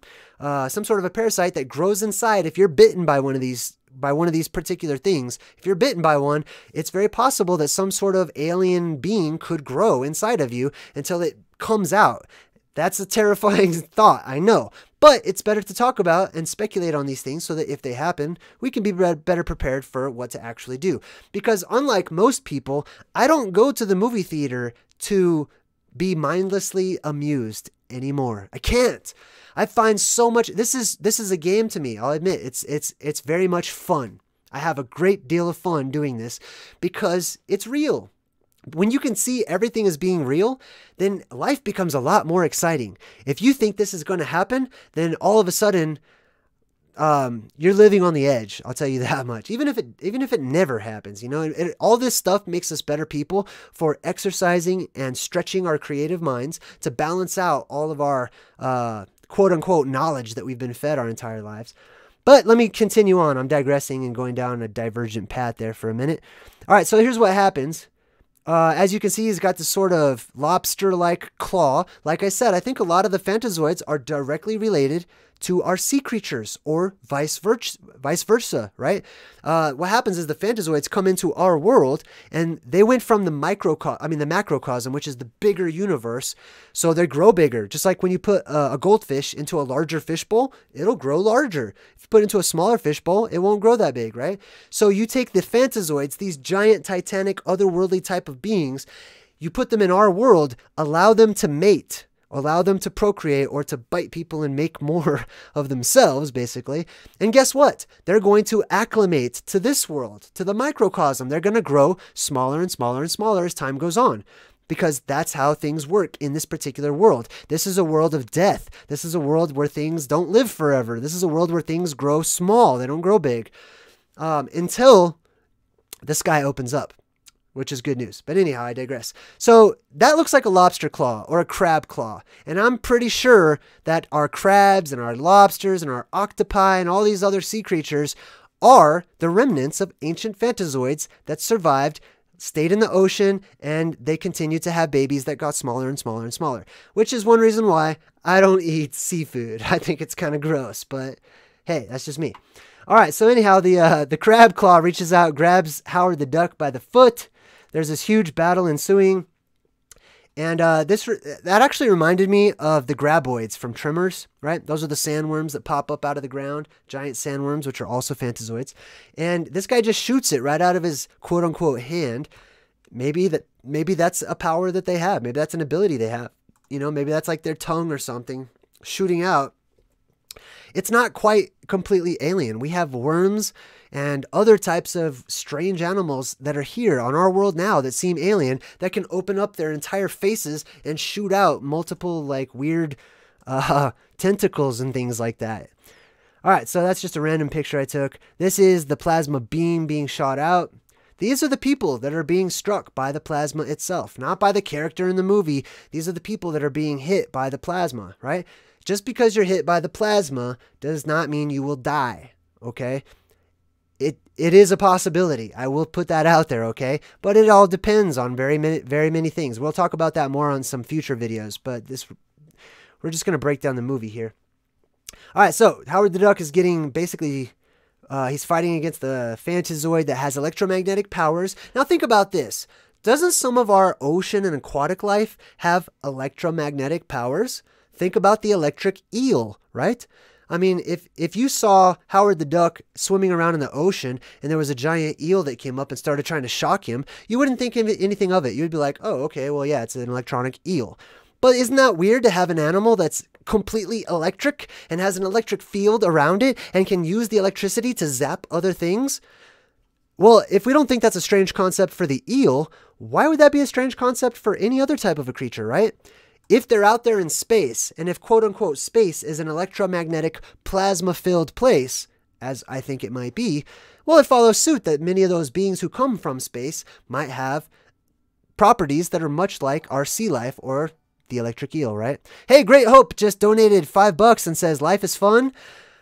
Life is fun and all. I'm obsessed with the ending. Any thoughts on the presence of the Creator absent from the body is to be present with the Lord?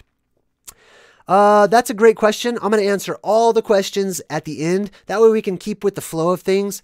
We're almost done, actually. But I'll come back. I'll read all the super chats as well. Hey, thanks a lot to Ascending and Unconditional Love for the donation. And they say, hey, hey, hey. Thanks for this. I will watch it soon. You're very welcome.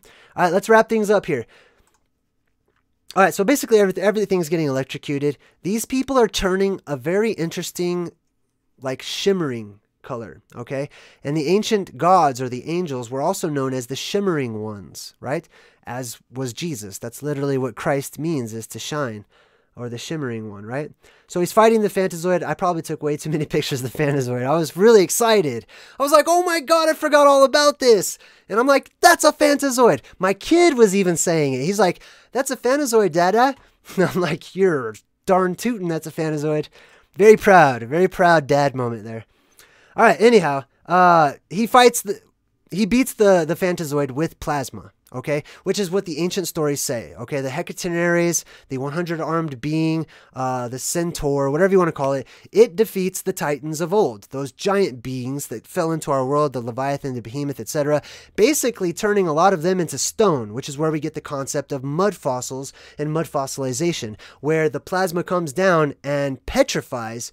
You know, not all the plasma, keep in mind, right? But the big, largest parts of it have the ability to turn things into rock instantly. All right, so that's what happens to him. He gets hit by this strong electromagnetic force. And then there's actually the portal in the sky reopens up, and there are more of them on the way, which is what's going to happen during our next reset, right? Which is why I believe some of those who are the newest members of humanity, I'll say, they're waiting to get out. They're waiting to leave because guess what? There's something coming in right behind them, and it might actually be looking for them. So, you know, I call NASA the world's greatest doomsday preppers, and it might be that, you know, they're getting ready to shoot their rockets up into the hole in the sky and get the heck out of here when the time comes by 2024, which is what Trump says. But they could be fugitives from another planet, from another world. And there's like, you know, beings chasing beings all over the place because, you know, you're not really supposed to, according to Star Trek, if we go by Star Trek lore, Star Trek mythology, right? The Federation, which are the space travelers, have a rule. And their rule is when you fall down into a new world from space, from the heavens, you're not supposed to interfere. You're supposed to watch. That's it. You're supposed to be a watcher. You're not supposed to be somebody that comes in and starts teaching everybody all this new stuff. You're supposed to let them be and let them advance and progress at their own rate and their own pace. But anyhow, there's the portal. There's the portal that opens up. That's the birth canal of the great sky mother Newt, right? That is the portal, the umbilical cord. Man, this thing's been described in so many different ways. It's the rabbit hole. Doctor Who, you can totally imagine Doctor Who flying right through that thing. That's Alice's rabbit hole. She falls down in order to get to another world, etc., and so on and so forth. That is it right there. It. That's it. All right. Well, that's a part of it, I should say. Now check this out. This is actually from a prior part of the movie here. And he's really rocking out. He likes his music.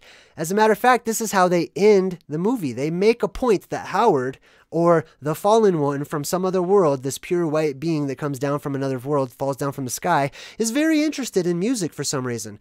That's also interesting to me because according to the lore and the legends, from all the world's religions, basically, they all indicate that these fallen beings come down and they teach the world many different things. One of them being music. This was forbidden information.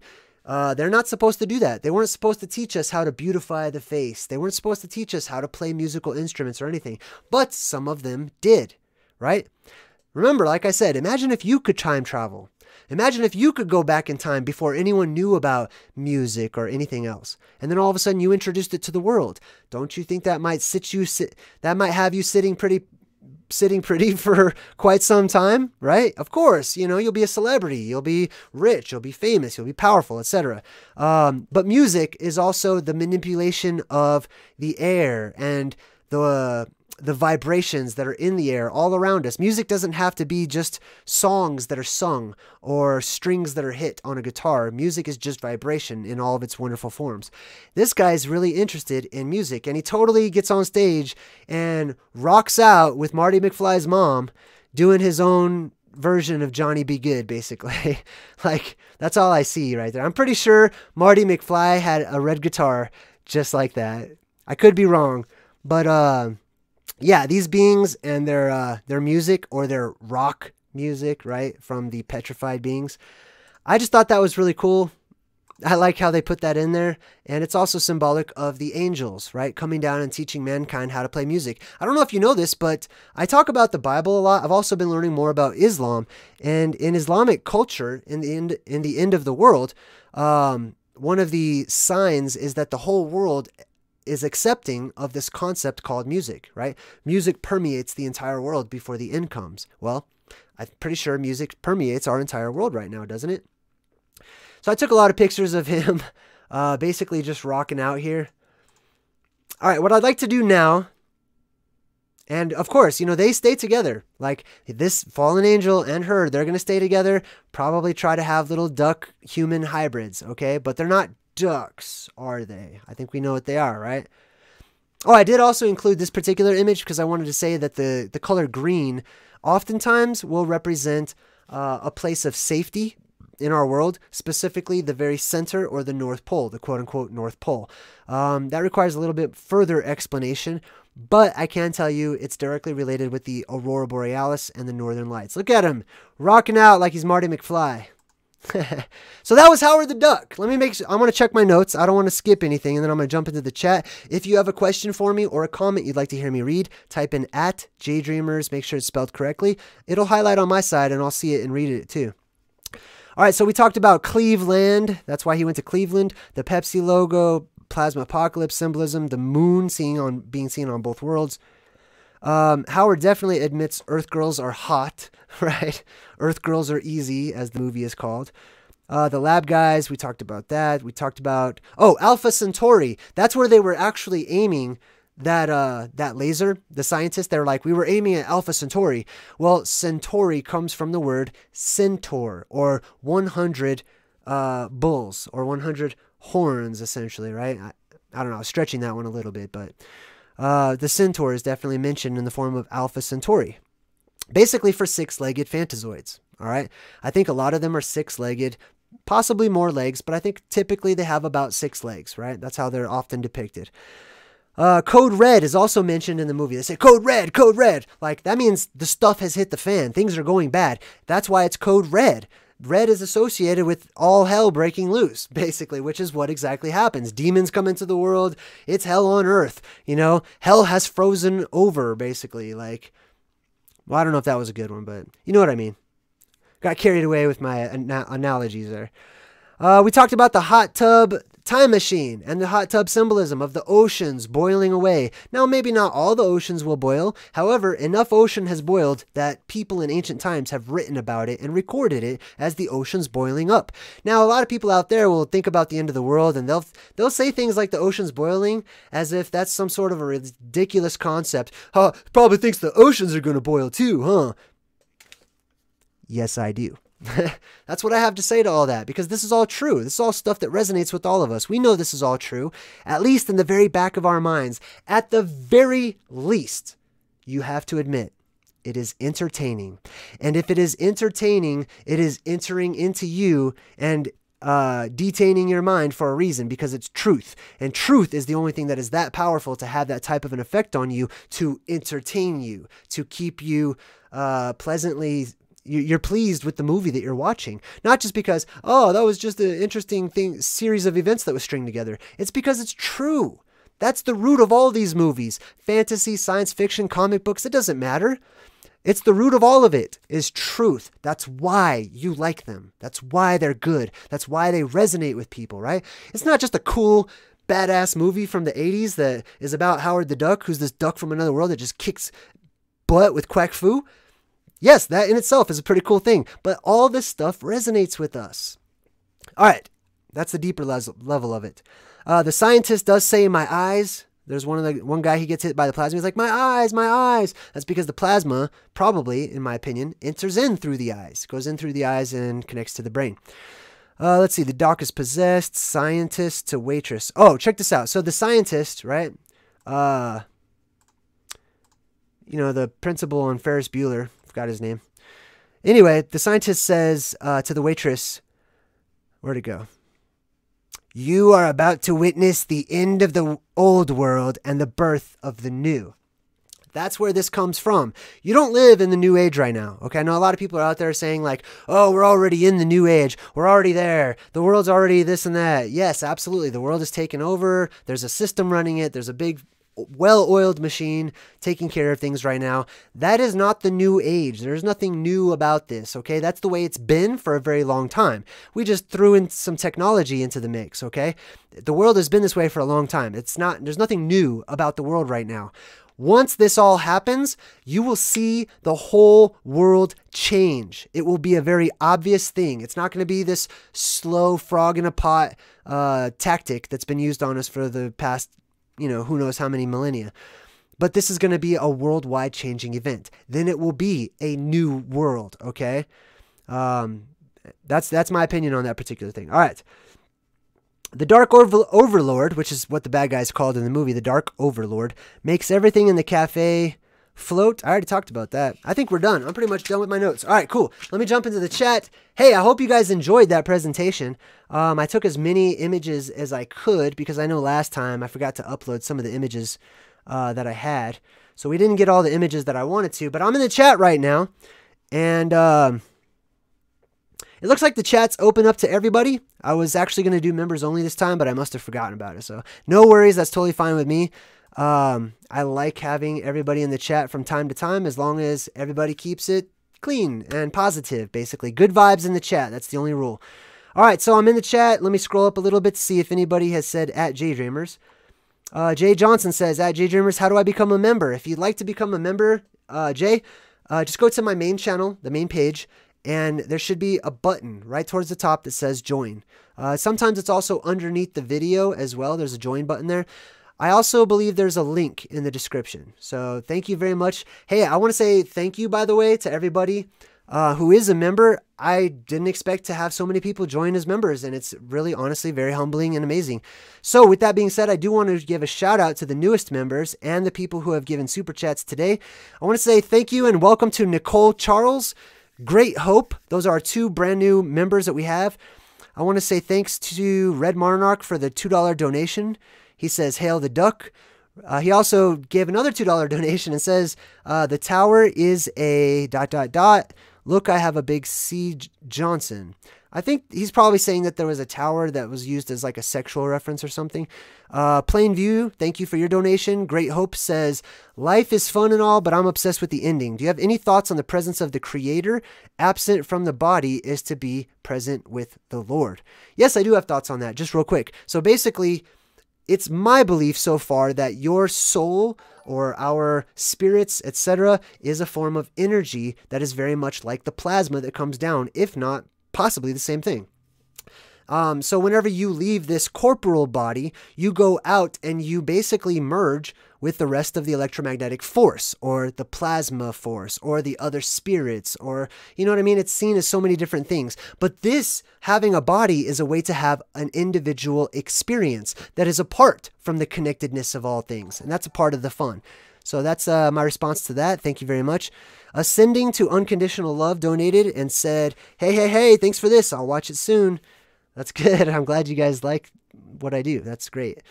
Vanessa Velaz, thank you very much for your donation and says, another great chat. Jay, keep it coming. All right. Thank you to all of you guys and the brand new members as well in the chat right now. I'm just jumping in to see if anybody has any questions or comments. Okay. Unlearn the System. Shout out to Unlearn the System. Karen B. Hey, what's up? Jermaine Hightower is in the chat. Doc is in the chat as often. I got to have a doc. Every good chat needs a doc, right? And a nurse. I believe we actually have a nurse too. Vanessa says, another great chat. Keep it coming. You're very welcome. JJ Smith says, at JayDreamerZ, how big do you think Fantazoids could be? Even 1,000 miles long?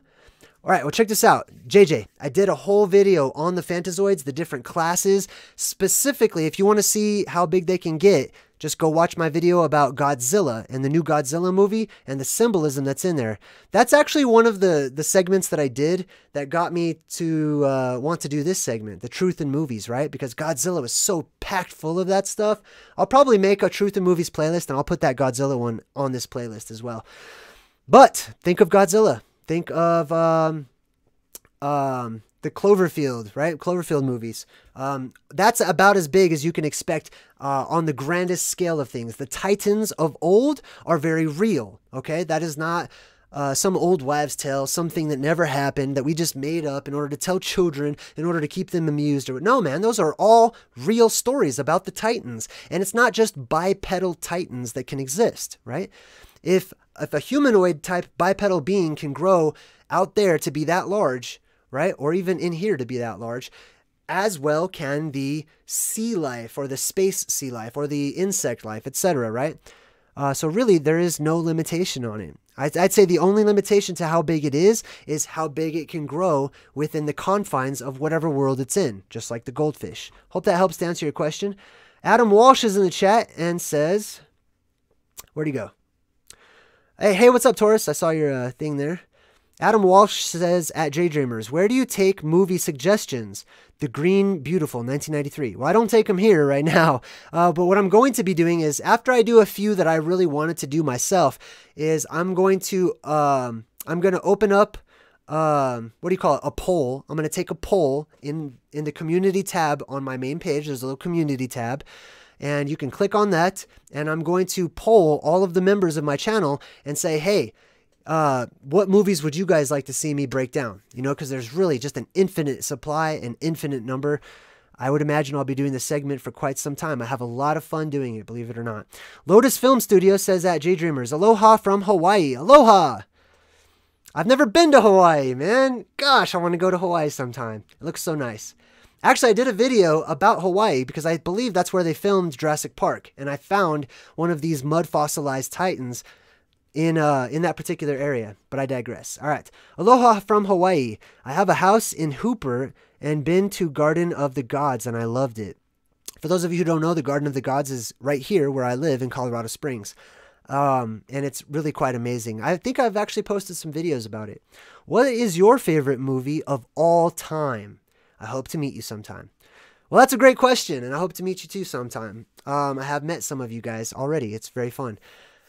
And I'm very honored as well. My favorite movie, you know, I have never in my entire life been the type of person that has favorites of anything. I've never had a favorite food, a favorite color. I always felt like other people wanted me to have a favorite thing so bad that I rebelled against the concept of having a favorite. I never really liked the concept of favorites.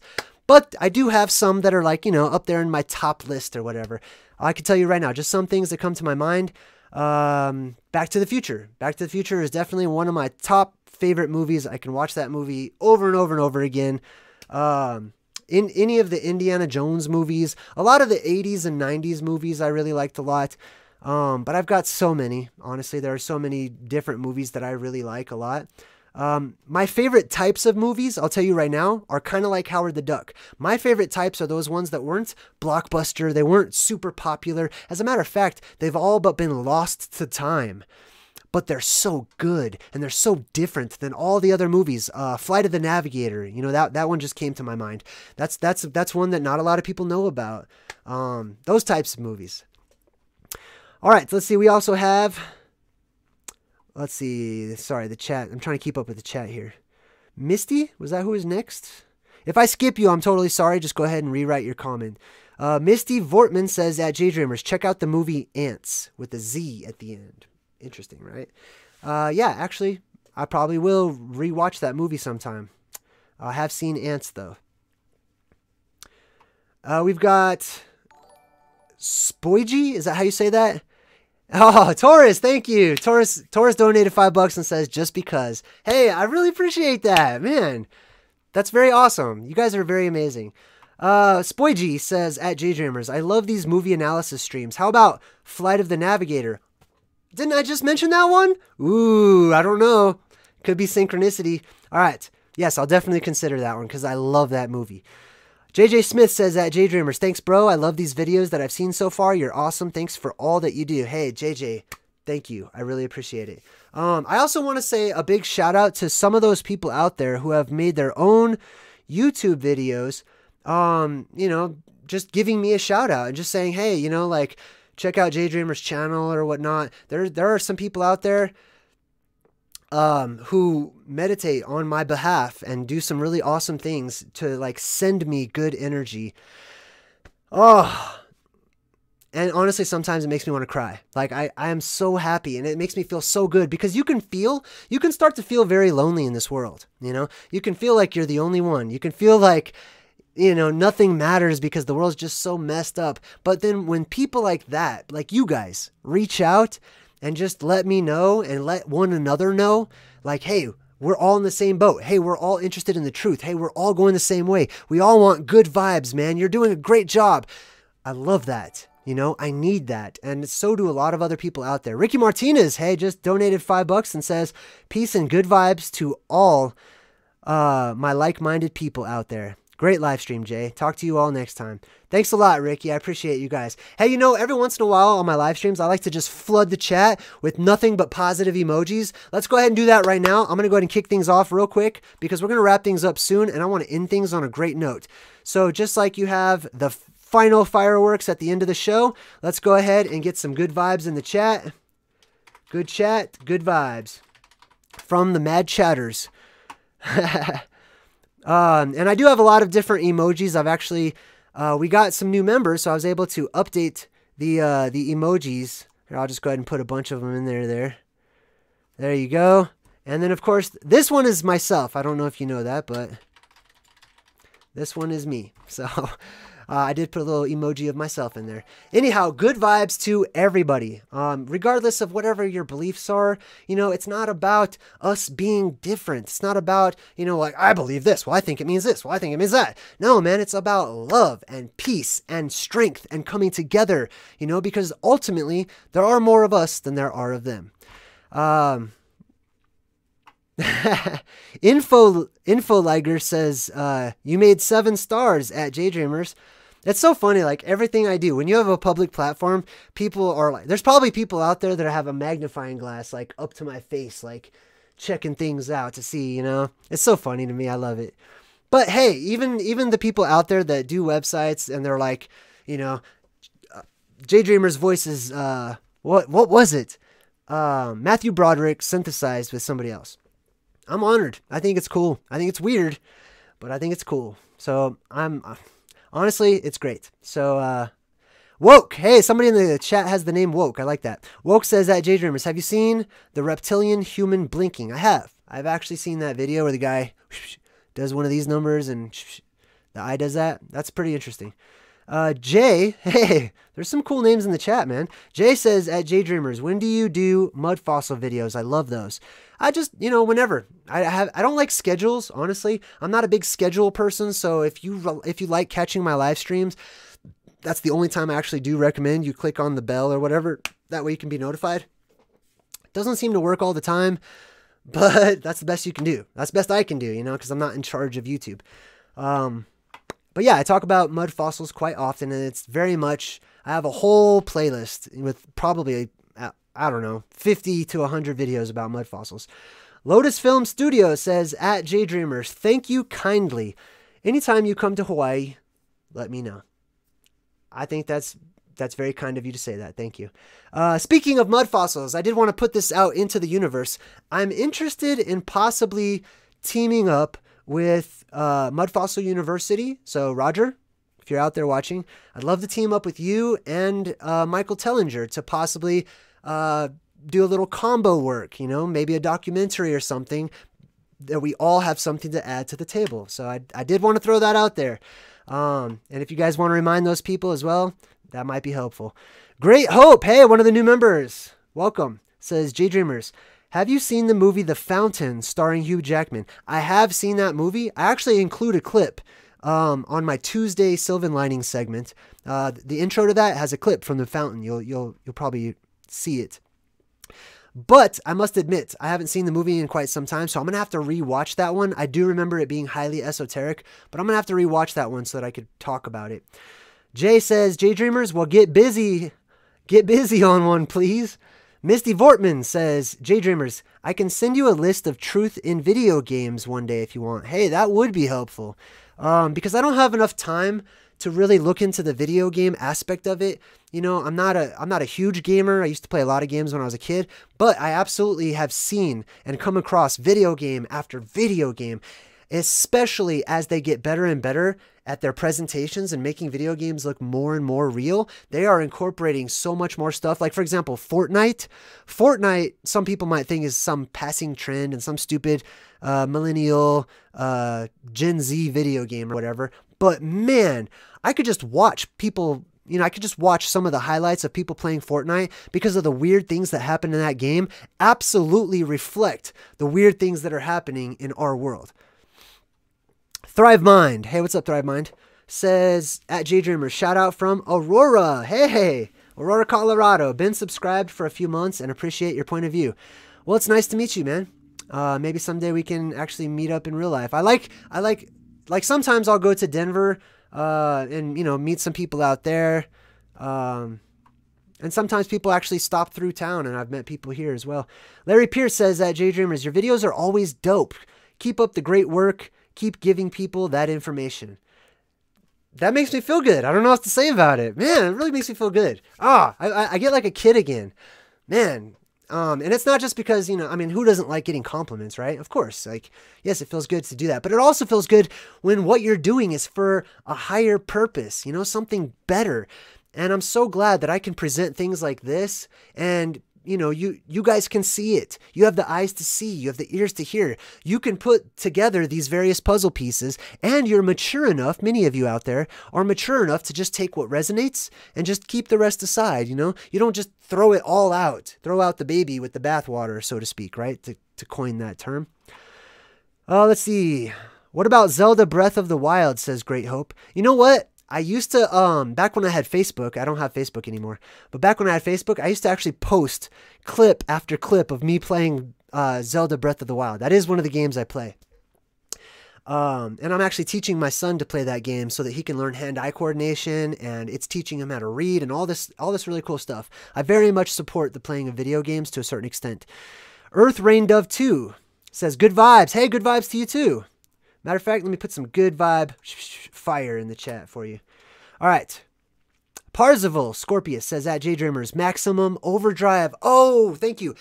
Oh, Parzival, please, can you do me a favor and leave a reminder in the comments section on this video for me to watch that? Because I've never seen it, and I do come across it in my research quite often. All right, so thank you very much. Spoigi, I don't know if I'm saying that right. 177 watching and 110 upvotes. Great odds. Well, that's cool. You know what? I look at likes and all that stuff as an afterthought. Like, I think it's really cool. And quite often, honestly, I forget to hit the like button on my own video just because, you know, I'm not doing it for all that. But it's awesome. It's like when I see it, I just say, hey, self high five, man. Good job. Let's see here.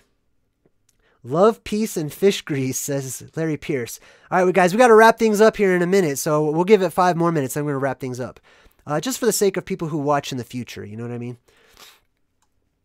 But I will, and I do on occasion, I do live streams where I just hang out with everybody. You know, I just put the chat up, and we just go back and forth, and we'll hang out for a couple hours sometimes.